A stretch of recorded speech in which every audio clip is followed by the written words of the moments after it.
Dans une semaine, nous vivons la soirée du premier tour de la primaire de la droite. Tu vas voter qui aux primaires? Oh, pour personne. Mais de quoi ils parlent là? De la primaire. Oh non, pas encore l'école, ils en parlent déjà toute la journée. Mais non, petite cuillère, les primaires en politique, ça n'a rien à voir avec l'école. Bah c'est quoi alors? On va tout expliquer. Oui, je veux tout savoir et tout comprendre parce que je suis pas petite. Ok, bon, alors déjà, tu sais que tous les 5 ans, il y a l'élection présidentielle. Tss, trop facile ça. Tous les électeurs doivent choisir parmi plusieurs candidats celui qu'ils préfèrent pour élire leur nouveau président de la République. Ils ont souvent le choix entre un candidat de gauche, un candidat de droite, un candidat du centre, et encore plein d'autres. Jusque-là, j'ai tout compris. Mais avant ça, il faut d'abord que chaque parti politique décide qui sera leur mascotte pour l'élection présidentielle. D'habitude, les chefs des partis arrivent à se mettre d'accord entre eux pour choisir leur candidat préféré.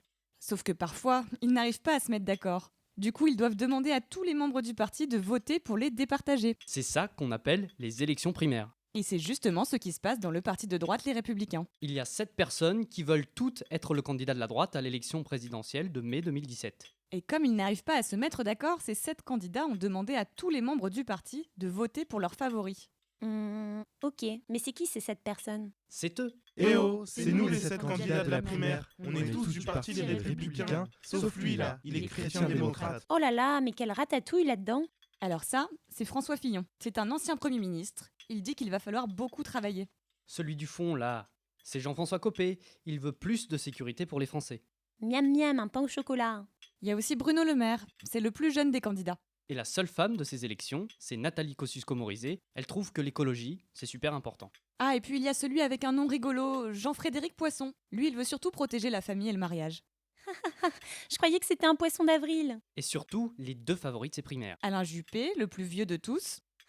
Le crâne d'œuf. Il veut que tous les Français vivent heureux, malgré leurs différences. Moi, je suis pour une vision de la société française qui respecte d'abord notre diversité. Et enfin, Nicolas Sarkozy, l'ancien président de la République. Je veux être le porte-parole de la majorité silencieuse. Pour l'instant, ces 7 candidats n'arrêtent pas de se disputer. Le 20 et le 27 novembre, tous les électeurs vont voter pour le candidat ou la candidate qu'ils préfèrent. Et celui ou celle qui sera élu deviendra le candidat de l'élection présidentielle de l'an prochain. Oui, et lors de ces élections, il affrontera peut-être l'ennemi de toujours. Mais c'est qui lui? Chut, c'est le président François Hollande. Salut les gars, alors vous êtes prêts pour faire le show? Non, pas lui!